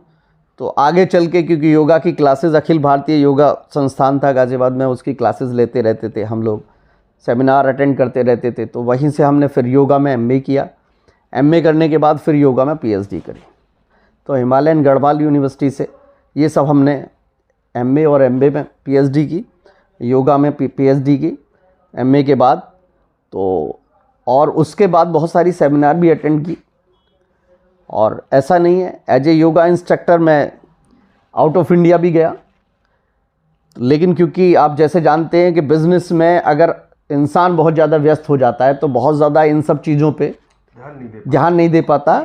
वो चीज़ें एक हॉबी बन के रह जाती हैं, क्योंकि लाइफ में आपको अपने स्वास्थ्य के प्रति भी अवेयरनेस होनी चाहिए, क्योंकि सबसे बढ़ के स्वास्थ्य है, आप जानते हो, ठीक है ना। तो डॉक्टर साहब, आप बता रहे थे 2006 कनॉट प्लेस में जब आप छापा पड़ा, फिर उसके बाद क्या हुआ? कनॉट प्लेस में जब हम थे कनॉट प्लेस में, तो 22 सितंबर 2005 में हमारा इनकम टैक्स की रेड हुई। इनकम टैक्स की रेड के बाद हमने जो भी उन्होंने एक हमारे पर टैक्स इम्पोज किया, वो टैक्स को हमने भरा। मैं पूछ सकता हूँ उस समय कितना टैक्स भरना? उस समय अगर देखा जाए तो सब कुछ मिला के करीब 1,74,00,000 के आसपास का टैक्स का था, ठीक है। तो वो मतलब आप बड़े आदमी हो चुके थे तब तक? नहीं, कभी कभी क्या होता है मनोज जी, ऐसा होता है कि वो नहीं होता, कभी कभी टैक्स 30 वर्ष पहले 1 करोड़ रुपए बड़े मायने। हाँ, मायने बिल्कुल सही बात है, क्योंकि टैक्स में क्या होता है कि टैक्स में इसमें जितना टैक्स होता है उसकी पेनल्टी कई गुनी होती है। तो दैट्स वाई वो इतनी कैलकुलेशन बैठ जाती है, ठीक है ना। जैसे कि आप देखते हो कि कोई भी स्टैम्प ड्यूटी अगर भाई आपकी कम निकलती है तो वो पुराने टाइम से वो कैलकुलेट होती है, और उसमें प्रावधान है कि वो 100 गुना 200 गुना भी कर सकते हैं। वो उस तरह के वो इम्पोज कर सकते हैं, कितने गुना वो इम्पोज कर सकते हैं, तो वो एक अच्छा खासा बैठता है। उसके लिए फिर आपको आगे अदालत है, ट्रिब्यूनल है बने हुए हैं, उसमें कई बार आप छुटा भी सकते हो, कई बार आप ये सोचते हो कि मैं कहाँ तक लड़ूंगा, मेरा उस पर और इंटरेस्ट क्रिएट होगा, तो वो सरेंडर कर जाते हैं, कई बार वो जमा भी कर देते हैं। तो कुछ हमने जमा किया, कुछ के लिए फ़ाइट की, तो ये सब चलता रहा। इसके बाद ये जो आपको जीवन का सबसे बड़ा सबक मिला, अमानत में खयानत, दोस्ती के लवाज़िम, दुश्मन, जो भी कह सकते, इसके बाद क्या आपने उस ऑफिस को छोड़ा या वहीं से फिर आगे बढ़ा? नहीं, बिल्कुल सही आपने पूछा। इसके बाद हमारा ऑफिस भी वही रहा। मैंने वही कनॉट प्लेस का जिसमें रेड हुई थी, वो ऑफिस भी वही है, मेरा घर भी वही है आज भी, और चंजी बिहार वाला ऑफिस भी वही है। हाँ, उसके बाद ये है कि उस ऑफिस से 10 गुना बड़ा ऑफिस मैंने सेक्टर 15 में बनाया, मेरा कॉरपोरेट ऑफिस बना। ठीक है, 2006 के अंदर मैंने कॉरपोरेट ऑफिस परचेज़ किया, 2007 में वो रन कर गया। ठीक है ना, और उसी से बड़े ऑफिस फिर गाज़ियाबाद में भी बनाए। ठीक है ना, और प्रभु ने इतना हाथ साथ दिया, हम लोगों ने मेहनत की, उसकी मेहरबानी रही। ठीक है, तो बहुत अच्छे तरीके से हम लोग आगे बढ़ते रहे। और 2007 में जाते जाते हमने ये प्लानिंग बनाई कि भाई ठीक है, अब बहुत हम लोगों ने और सारे ग्रुप के साथ काम किया है, तो अभी हम ये चाहेंगे कि हमने इतने सारे ग्रुप के साथ काम किया है, अब हम ये चाहेंगे कि अपना सेपरेटली हमें एज ए बिल्डर इस्टेब्लिश करना है। डॉक्टर साहब, 91 में पिता का निधन हो गया? नहीं, पिता का जो निधन हुआ था वो बीमार हुए थे 1999 में, और 2000 में पिता का निधन हो गया। तो इन 6 सालों में जब अप एंड डाउन लिए आपकी लाइफ में, क्या ऐसे में पिता की याद आई आपको?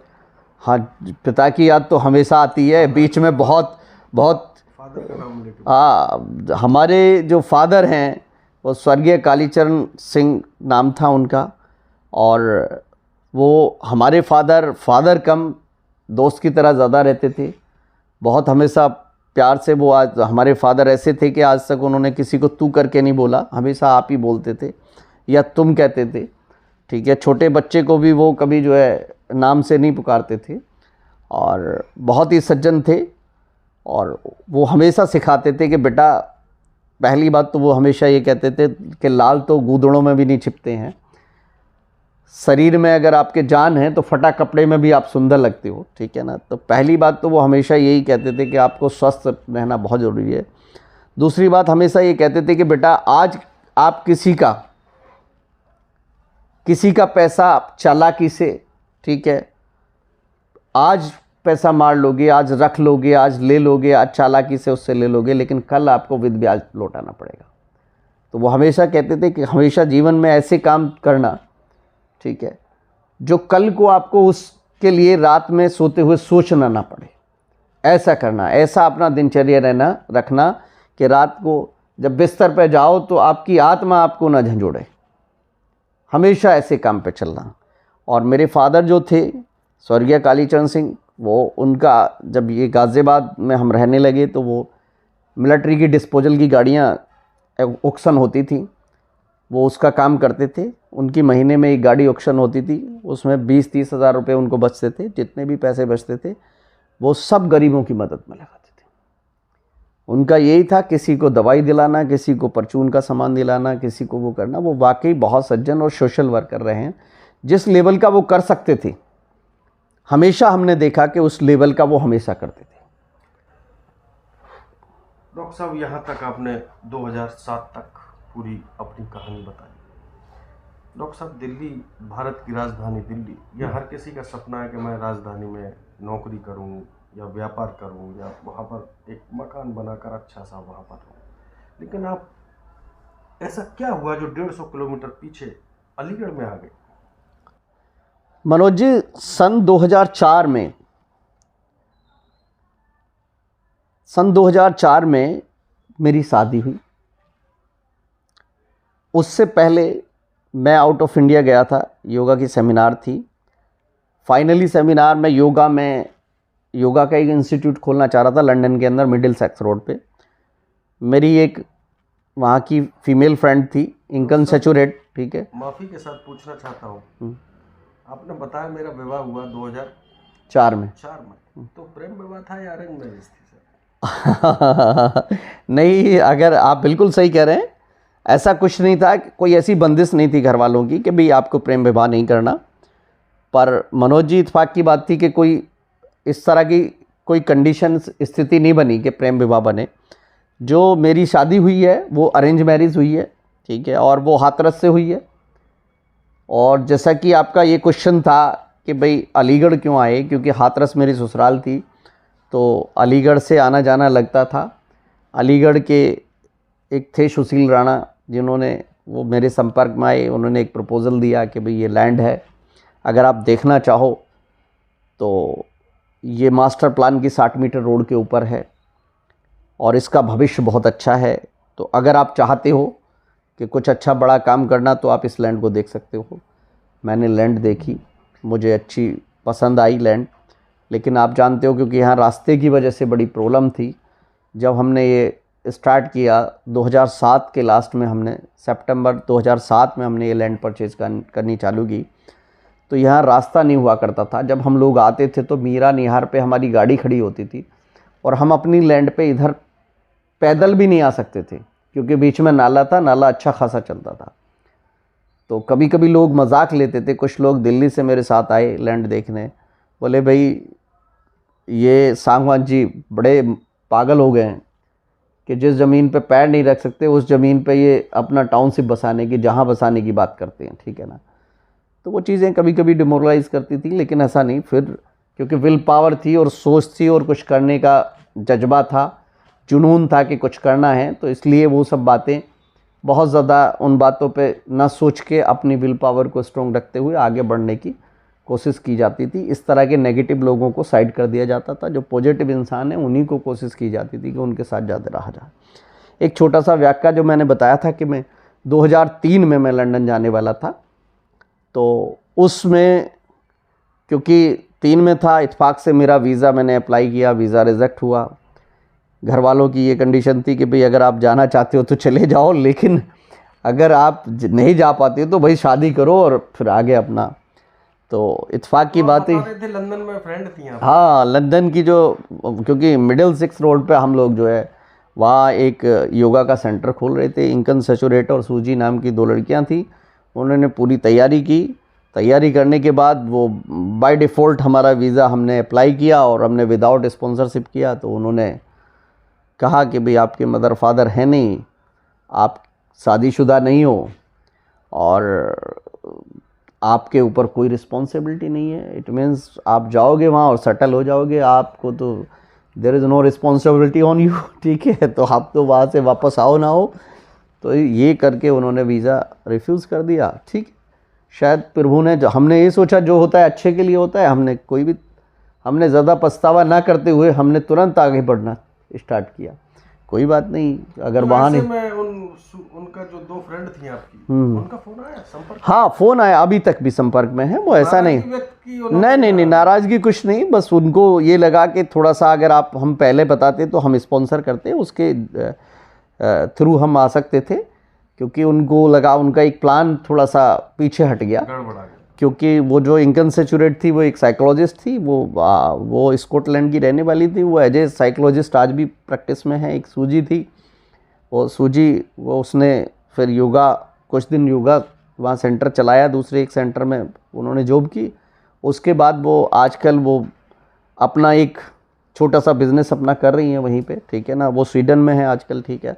तो उन लोगों ने अपना अलग अलग कर लिया। हाँ, उन प्लानिंग थी कि भाई अगर हम जाते तो अच्छा एक होता, क्योंकि उन दिनों इंडियन योगा टीचर की बड़ी डिमांड थी, बहुत ज़्यादा डिमांड थी। लेकिन कोई बात नहीं, जो होता है वो अच्छे के लिए होता है। मैं तो ये कहता हूँ कि प्रभु जो करता है अच्छे के लिए करता है। वो शायद हमको उससे भी अच्छा कराने वाला था। तो 2007 में हमने लैंड अलीगढ़ में परचेज़ करनी चालू की, और साइड बाय साइड हमने अदर 2-3 सिटी में भी लैंड परचेज़ की, जैसे गाज़ियाबाद में की, बरसघाट में हमने परचेज़ की, कुछ सहारनपुर में परचेज़ की, कुछ लैंड हमने रुद्रपुर में परचेज़ की। तो सबसे पहले हमने जो टाउनशिप स्टार्ट करी वो फिर अलीगढ़ में स्टार्ट करी। 5 जनवरी 2008 में हमने इस जो सांगवान सिटी का शुभारंभ किया। तो जो आप कह रहे हैं वो जो सफ़र था जो नरेंद्र कुमार से और नरेंद्र कुमार सांगवान होने का सफ़र, वो नज़दीक आ रहा था, ठीक है। और जैसे ही क्योंकि हमको ये लगा कि क्यों ना एक टाउनशिप का नाम जब सोचने वाली बात आई, तो हम ये सोचते थे कि भाई क्यों ना ऐसा नाम रखा जाए ताकि कहीं ना कहीं हमारे पूरे हमारे पूर्वज को, हमारे भाइयों को कहीं ना कहीं जो नाम जिंदा रखे। अगर हम एक भी कोई नाम लेते तो शायद हो सकता था वो नाम जिंदा रखता न रखता, लेकिन एक नाम कम से कम ऐसा होना चाहिए जो हमेशा लोगों की स्मृति पटल पर बार बार घूमता रहे कि आखिर ये कौन लोग। बिल्कुल सही कहा आपने, ठीक है। तो हमने ये सोच के ही सांगवान सिटी नाम चूज़ किया कि हम सांगवान सिटी, और सांगवान के नाम से ही मैंने फर्म बनाई थी, वो पहले बनाई थी। क्या उस समय इस जंगल में आपको लग रहा था कि सांगवान सिटी सक्सेस होगा? हाँ, एक बार तो मुझे भी ये लगा कि थोड़ा टफ रहेगा, लेकिन मेरा ये मानना है, ठीक है, कि किसी ने कहा ना, आदमी सोच तो ले कि उसका इरादा क्या है। एक बार सोच तो लो, अगर आपने सोच लिया, जिंदगी बताते रहा इरादा क्या है। हाँ, तो ये सारी चीज़ें अगर इंसान एक बार दृढ़ निश्चय कर लेता है, ठीक है ना। किसी ने कहा ना, यूं लहरों से डर कर नौका पार नहीं होती, यूं लहरों से डर कर नौका पार नहीं होती, कोशिश करने वालों की कभी हार नहीं होती, कोशिश करने वालों की कभी हार नहीं होती। तो अगर बिल्कुल ये सत्य बात है कि अगर कोशिश करोगे तो हार हो ही नहीं सकती। तो पूरे तरीके से अलीगढ़ में सांगवान सिटी का उदय हुआ। हाँ, 5 जनवरी 2008 में हमने फर्स्ट फेज सांगवान सिटी का लॉन्च किया। शुरुआत जो आपने मार्केट में अपने प्रोजेक्ट को उतारा था, उस समय कितनी भूखंड था और आज की डेट में कितना सक्सेस होते हुए आगे बढ़े, कितना भूखंड आपने अब तक कवर किया? मनोज जी, जब हमने स्टार्टिंग की सांगवान सिटी की शुरुआत की, तो शुरुआत क्योंकि यहाँ टाउनशिप को हमको जल्दी लेके आना था, और अगर इंटीग्रेटेड टाउनशिप की बात करें तो एक गवर्नमेंट नॉर्म्स है कि भी आपके पास अच्छी खासी लैंड होनी चाहिए, कम से कम 50-60 एकड़ लैंड हो। उसका एक रजिस्ट्रेशन होता है लखनऊ में, आपको लाइसेंसिंग होती है, उसके बाद DPR जमा होती है, DPR अप्रूव्ड होती है, फिर यहाँ से होता है। एक उसका शॉर्ट रास्ता एक ये होता है कि भाई आप एक 25 एकड़ से नीचे लैंड अगर आपके पास है तो आप लोकल अथॉरिटी की जो पावर है वो 25 एकड़ तक की अप्रूव करने की है।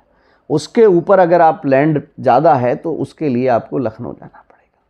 तो हम लोगों ने स्टार्टिंग में सोचा कि हम पहले 25 एकड़ एक्वायर करते और लोकल अथॉरिटी से लाइसेंस ले लेते हैं, उसके बाद हम कोशिश करेंगे कि बड़ी लैंड चंक लेके फिर हम लखनऊ जाएंगे, DPR पास कराएंगे, फिर इसको और एक्सपेंशन करेंगे। पर लैंड क्योंकि धीरे धीरे मिलती है, पहले 25 एकड़ पे हमने शुरुआत की और फिर धीरे धीरे लैंड मिलती चली गई। आज भगवान की दुआ से हम जो है मोर देन 100 एकड़ वर्किंग है इस टाइम हमारा चल रहा है, और ये सब हमने यहीं अलीगढ़ अथॉरिटी से अप्रूव कराया है। उसके बाद अब रेरा, क्योंकि अभी 2000 रेरा से पहुंचने से पहले एक सवाल और पूछने की इजाज़त चाहूँ? बिल्कुल बिल्कुल जी। जब आपने यहाँ पर लैंड खरीदना शुरू किया तो आपके ऊपर आरोप लगना शुरू हुए कि उस वक्त की सत्ताधारी नेताओं ने लोगों से पट्टे खरीद कर आपको बेचने का काम किया। ये कहाँ तक बात है? बिल्कुल आपने सही कहा। जब कोई आप बड़ा काम करते हैं तो आरोप प्रत्यारोप तो बिल्कुल सीधा लगता है, ठीक है ना, सीधा आप पे लगेगा, आपको हर तरह का आरोप प्रत्यारोप तो लोगों के वो पट्टे थे, सरकार द्वारा भूमि दी गई, कहाँ तक सच्ची? ज़्यादातर मनोज जी हमारा जो अगर लैंड लीगलिटी की मैं बात करूं, ठीक है, तो स्टार्टिंग में जब मैंने लैंड लेनी स्टार्ट की तो यहाँ से अलग भी एक लैंड थी जहाँ पे इस तरह का बहुत सारे पट्टे वाली ज़मीन थी, ठीक है, गवर्नमेंट से अलॉटेड ज़मीन थी और बहुत सारे गड्ढे थे, ठीक है। लेकिन क्योंकि वो मुझे कहीं सस्ती मिल रही थी और ये लैंड जो मैंने ली है ये महंगी मिली, और इस लैंड को मैंने चूज इसलिए किया क्योंकि इस लैंड में, क्योंकि जब मैं वर्किंग रहूँगा तो ऐसे बहुत सारी बार बार ऐसी आख्याएँ मांगी जाएंगी, ऐसी जांच होंगी, समस्याएं आएंगी, लोगों को लोन कैसे प्रोवाइड कराएंगे अगर इस तरह की लैंड के अंदर कोई भी लीगल इशू होगा। तो वो सब लैंड मैंने छोड़ के मैंने इस लैंड को चूज़ किया, और इस टाइम में 6 मंथ का टाइम लगा इस सब चीज़ों में, क्योंकि वो लैंड बहुत सस्ती थी। लेकिन वो फिर मैंने लालच ना करते हुए उस लैंड को छोड़ दिया और मैंने इस लैंड पे काम करना चालू किया। मैंने सुना था कि नेता आपको बड़े प्रलोभन दे रहे थे सत्ताधारी नेता उस वक्त बिल्कुल बिल्कुल, ये तो होता है, ये प्रलोभन दिए जाते हैं, बार बार ये करते हैं, सब तरह का होता है। लेकिन क्योंकि हम नेता नगरी में ज़्यादा नहीं पढ़ते, हम ज़्यादा ऐसा नहीं है कि भाई ठीक है, क्योंकि जब आप शहर में काम करोगे तो संबंध तो सबसे रखने पड़ते हैं, लेकिन ये आपका अपना विवेक है कि आप किसकी कितनी बात मानते हो। अच्छा और बुरा का सौदा। हाँ, अच्छा बुरे का सौदा क्या करना है, क्योंकि आज अगर नेता सिर्फ चुना गया है 5 साल के लिए, ठीक है, उसके बाद आपको भी काम करना है, ठीक है, तो आप ऐसा काम करिए कि आपकी नेता के साथ भी ना बिगड़े और आप जेन्युइन तरीके से साख भी ना बिगड़े, बनी रहे, जेन्युइन तरीके से काम करें। तो जो आप बात कर रहे हैं वो चीज़ हमने छोड़ के हमने ये चीज़ चूज़ की, हमने चूज इसीलिए की क्योंकि ये 4 टाइम कहीं 4 टाइम महंगी थी, ठीक है, क्योंकि इधर किसी तरह के कोई पट्टे वाली लैंड नहीं थी, गवर्नमेंट एलोटेड लैंड नहीं थी, इधर ज़्यादातर भूमिधारी किसान थे, ठीक है ना, और इसीलिए जो है हम सक्सेस भी हुए। और मनोज जी, जब आप इतनी बड़ी टाउनशिप करते हो तो ऐसा तो हो ही नहीं सकता कि 1-2 लैंड ना आए, आते हैं, ठीक है, लेकिन कोई ज़रूरी नहीं है कि आप उसको एक्वायर करो, आप उसको छोड़ सकते हो, कोई ऐसा नहीं है, हमारा प्रोविज़न है, हम कॉलोनी के अंदर उसको आउट कर सकते हैं, कोई ऐसा नहीं है, ठीक है ना, हम आउट कर सकते हैं, ये हमारा वो है, कोई ज़रूरी नहीं है कि भाई हमारा कोई बहुत ज़रूरी है कि उस पर हमको वो परचेज ही करनी है। इस तरह के अगर कोई टुकड़े आए तो हमने उसको डिनाई कर दिया, क्योंकि हमको पता है कल फिर फंसने वाली बात आएगी। डॉक्टर साहब, अभी आपने कितने लोगों को यहाँ पर आवास दे रखे हैं सर छुपाने के लिए, एक शानदार सुरक्षित और एक बेहतरीन वातावरण के साथ, कितने? मनोज जी, जैसे जब हमने ये टाउनशिप स्टार्ट करी, ठीक है ना, तो इस टाउनशिप का हमने एक ही उद्देश्य रखा कि बिग साइज स्मॉल प्राइस, हमारा एक टैग था कि बिग साइज और स्मॉल प्राइस, बड़ी चीज़ को हम सस्ते में कैसे दें, ये हमने बहुत मनन किया, बहुत सोचा और फिर प्लानिंग की। और प्लानिंग करने के तहत हमने जो पहले टारगेट किए, जो टीचर्स लॉबी थी, नरोरा एटॉमिक प्लांट था, ठीक है, गवर्नमेंट के बैंक सेक्टर था, जैसे हमने इन सब को अप्रोच किया कि भाई हम एक टाउनशिप बना रहे हैं, आप आके ले सकते हो, ठीक है। नहीं, ये अप्रोच करने का क्या प्रोसीजर, कैसे संपर्क किया उन लोगों से? हम लोगों ने कोई एजेंसी हायर की? एजेंसी हायर नहीं की, हमारे कंपनी सीईओ थे, मैंने 2008 में एक कंपनी सीईओ रखे जो मेजर गौरव सैरोन थे, ठीक है, वो मेजर से रिटायर थे, उनको साथ लिया, उनको कंपनी सीईओ बनाया, उनके साथ एक टीम बनाई और टीम बनाने के बाद उन लोगों ने हर फैक्ट्री में जाके, हर कंपनी में जाके, हर डिपार्टमेंट में जाके विज़िट किया और कुछ रियल्टर्स को भी हायर किया, जैसा आप कह रहे हैं, कुछ एजेंसी भी थी 2-4, उनको भी हायर किया, उनकी भी मदद ली, हेल्प ली, हम सब लोगों तक पहुँचे और लोगों ने विश्वास जताया, लोगों की समझ में आया और हमने ये टाउनशिप स्टार्ट की। तब कितने आवास बिक चुके हैं? अभी तक हमारे जो सब मिला के हैं, प्लॉट और मकान की मैं बात करूं तो अभी तक हम करीब 1500 यूनिट बेच चुके हैं, सेल कर चुके हैं। और 1500 यूनिट में आपको जान के खुशी होगी कि मैंने ज़्यादातर इकोनॉमिक क्लास का बहुत विशेष ध्यान रखा है। मैंने अपनी तरफ से EWS और LIG बनाए, मैंने अपनी तरफ से LIG कैटेगरी के प्लॉट निकाले, छोटी कैटेगरी EWS LIG कैटेगरी के प्लॉट, ये किसी भी टाउनशिप में नहीं है। अलीगढ़ की किसी भी अप्रूव्ड टाउनशिप में आपको EWS और LIG कैटेगरी के प्लॉट नहीं मिलेंगे, जो छोटे 50 मीटर और 60 मीटर वाले कोई प्लॉट नहीं मिलेंगे आपको, बड़े प्लॉट बनाते हैं सब, ठीक है ना।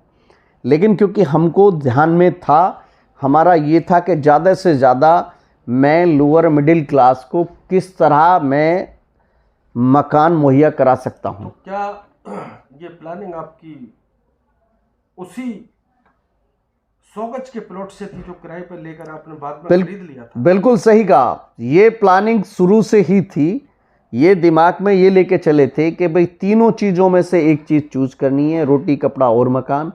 मकान पे फोकस ज़्यादा था और जब ये 100% ये हो गया कि ये इसी फील्ड में मेरे को बिल्डर लाइन में ही अपना भविष्य तलाशना है, उसी में जाना है, उसी को बनाना है, तो वो पूरा दृढ़ निश्चय हमने कर लिया कि इसमें हम किसी भी तरीके से ज़्यादा लोगों को हम कैसे भी हम सस्ते आवास उपलब्ध कराना है। तो जी, जैसे कि आप अभी बता रहे थे कि भाई ये विचार मेरे दिमाग में EWS LIG ज़्यादा बनाने का इसलिए मेरे दिमाग में आया क्योंकि सन 1993 में जब हमने 92 के लास्ट में गांव छोड़ के और हम हापुड़ में आके रहे, तो पहली बार हम 80 गज के मकान में, एक छोटे मकान में किराए पे आके रहे। तो तभी एक अंदर एक इस तरह का कहीं ना कहीं एक सोच बनी कि लोग छोटे घर में किस तरह की परेशानी झेलते हैं, किराए पे कितने लोग रहते हैं, उनको किस तरह के आवास की ज़रूरत होती है। तो मैं भविष्य में अगर कुछ ऐसा करूँगा तो मैं ज़रूर ऐसे लोगों के लिए कहीं ना कहीं आवास मुहैया कराऊँगा जो EWS और LIG कैटेगरी के सदस्य हैं। कहीं ना कहीं उनको मकान की जितनी ज़रूरत होती है, मैं समझता हूं कि उनके लिए मकान उनके जीवन की सबसे बड़ी खुशी होती है। डॉक्टर साहब, एक और काफ़ी समय हो चला है, आप काफ़ी व्यस्त हैं और उसमें से समय दिया आपने। मैं एक सवाल छात्रों की तरफ से है, डॉक्टर नरेंद्र सांगवान की तरह हमें बनना है तो किन किन चीज़ों का विशेष ख्याल रखना? मनोज जी, जैसा कि मैं आपको 2 मिनट बता दूं, अभी जो करंट में जैसे आप देख रहे हैं कि सांगवान ग्रुप के पास एक ये सांगवान सिटी जो अभी मोर देन 100 एकड़ में चल रही है, इसी के अंदर सांगवान वर्ल्ड स्कूल हम रन करते हैं। और हम गाज़ियाबाद के अंदर हमारे सांगवान ग्रुप के 4 प्रोजेक्ट अभी रनिंग हैं, जिसमें से 3 प्रोजेक्ट कंप्लीट हैं, एक प्रोजेक्ट अभी अंडर कंस्ट्रक्शन है। तो जैसा कि आपने कहा कि जो आज की डेट में जो छात्र हैं जो पढ़ रहे हैं, अगर उनको कहीं ना कहीं अच्छी सोच के साथ सक्सेस होना है, एजुकेशन अपनी जगह है और लाइफ में सक्सेस होना अपनी जगह है, ठीक है ना। मैं ये मानता हूँ कि सक्सेस सबसे बड़ी चीज़ वो होती है, जो भी आप काम करो, जिस भी क्षेत्र में हो, उस क्षेत्र में अगर पब्लिक आपको पहचाने, पब्लिक आपके नाम से जाने, पब्लिक आपके कार्य की तारीफ करे, तो इसका मतलब आप सक्सेस हो। भले ही चाहे आप रिक्शा पुलिंग का काम कर रहे हो, भले ही चाहे मोची का काम करते हो, भले ही आप बहुत बड़े उद्योगपति हो, भले ही आप बहुत बड़े बिल्डर हो, अगर आपकी जनता के अंदर अच्छी गुडविल है, लोग आपको अच्छे नाम से जानते हैं, लोग अच्छा आपको बोलते हैं, तो इसका मतलब आप सक्सेस हो। अगर आपने दिल से काम किया है, जिस भी क्षेत्र में हो, अगर लोगों को सर्व किया है, आपने तन मन धन से सर्व किया, इसका मतलब आप सक्सेस हो। सक्सेस का मायने पैसे से कोई लेना देना नहीं।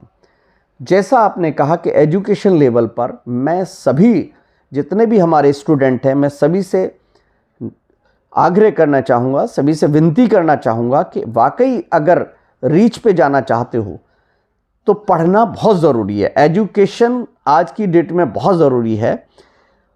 कड़ी मेहनत और एजुकेशन अगर साथ मिलते हैं तो ज़रूर इंसान सफलता के शिखर पे जाता है, क्योंकि आने वाला जो दौर है, जो आज का एरा है, वो कहीं ना कहीं पुराने एरे से अलग है। तो आज के युग के लिए आपको बहुत ज़रूरी है, क्योंकि टेक्नोलॉजी इतनी बढ़ती जा रही है, आज के युग में अगर आप कहीं ना कहीं किसी भी क्षेत्र में निकलना चाहते हैं तो उस क्षेत्र से रिलेटेड आप एजुकेशन ज़रूर लें। जैसे कि जिसका कोई शॉर्टकट नहीं है, जैसे कि अगर आप मार्केटिंग के फील्ड में जाना चाहते हैं तो आपको मैनेजमेंट MBA करना बहुत ज़रूरी है। MBA आपको सिखाएगा, आपकी पर्सनैलिटी को इम्प्रूव करेगा, वो सिखाएगा हाउ टू मैनेज, सब चीज़ों को कैसे मैनेज करोगे आप, ठीक है ना। तो वो उस फील्ड की एजुकेशन बहुत ज़रूरी है। ये कोई ज़रूरी नहीं है कि भाई ठीक है एक पढ़ा लिखा आदमी, अगर मैं ये कहता हूँ कि अगर वो जॉब भी नहीं करता और छोटा बिजनेस भी करता है तो वो उसके करने का तरीका अलग होगा। आज के टाइम में घर बैठे ऐसे ऐसे बच्चे हैं कि घर बैठे एक छोटे से कमरे में 10 कंपनियां चला रहे हैं ऑनलाइन। तो ये ड्यू टू एजुकेशन ही तो है, और क्या है। तो बिना एजुकेशन के मैं समझता हूँ कि आज के टाइम में सक्सेस होना बहुत मुश्किल है। हाँ, आप सक्सेस हो सकते हो, लेकिन आपको बहुत लंबा समय लगेगा। और अगर आप एजुकेट हो, हार्ड वर्किंग हो, ठीक है, और साफ नीयत से आप काम करते हो, तो मैं समझता हूँ कि बहुत जल्दी सक्सेस को फिर जो है कोई नहीं रोक सकता, आप बहुत जल्दी सक्सेस हो जाओगे। 2 मिनट और चर्चा करना चाहूँगा मेरा सभी से अनुरोध है कि आज के जीवन में भगदौड़ वाले जो हमारा जो ये दौर चल रहा है, इसमें सभी व्यस्त हैं, भगदौड़ हैं। और क्योंकि कोरोना अभी गया है, अब ये जो है हम बहुत अच्छे समय में आए हैं, क्योंकि पुराना जो पेंडेमिक था, इस तरह का जो हमने समय गुजारा है वो बड़ा ही कठिन था। अब जिस दौर में हम जा रहे हैं, मेरे सभी से अनुरोध है कि स्वास्थ्य के प्रति आपको सचेत होना बहुत ज़रूरी है। जितना हो सके कोशिश ये करें कि हम डेली व्यायाम करें, डेली एक्सरसाइज करें, योगा से जुड़ें, कोई भी जनरल एक्सरसाइज से जुड़ें, वॉकिंग करें, फ्रेश एयर लें, ऑक्सीजन ज़्यादा से ज़्यादा लें, प्राणायाम ज़्यादा से ज़्यादा करें। और कोशिश ये करें कि जितना भी दिन में आप मील्स लेते हो, जितना भी खाना लेते हो, आप उसका 60% कोशिश करें कि कच्चा खाने की कोशिश करें। जैसे फ्रूट्स खाएं, वेजिटेबल्स खाएं, सैलेड खाएं, ताकि आप स्वस्थ रह पाएंगे। स्वस्थ रहना बहुत ज़रूरी है। मेरा सभी स्टूडेंट, सभी अलीगढ़ वासी, सभी दोस्तों से, सभी रिलेटिव्स से, सभी लोगों से अनुरोध है कि स्वस्थ रहना बहुत ज़रूरी है और आप स्वस्थ रहें। और लास्ट में चलते चलते 2 लाइन, न मोहब्बत के लिए, न दोस्ती के लिए वक्त रुकता नहीं किसी के लिए। न मोहब्बत न दोस्ती के लिए वक्त रुकता नहीं किसी के लिए। अपने दिल को न दुख दे यूं, जिंदगी की बेरुखी के लिए। अपने दिल को न दुख दे यूं, जिंदगी की बेरुखी के लिए। वक्त के साथ साथ चलते रहें, ये जरूरी है आदमी के लिए। वाह, ये जरूरी है आदमी के लिए। क्या बात है।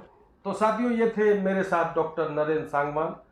और मुझे आशा ही नहीं, पूरा विश्वास है ये कार्यक्रम आपको पसंद आया होगा। आप मुझे मनोज अलीगढ़ी यूट्यूब और फेसबुक के पेज पर और अदर सोशल मीडिया प्लेटफॉर्म पर देख सकते हैं। बहुत बहुत धन्यवाद। सभी का बहुत बहुत धन्यवाद। नमस्कार।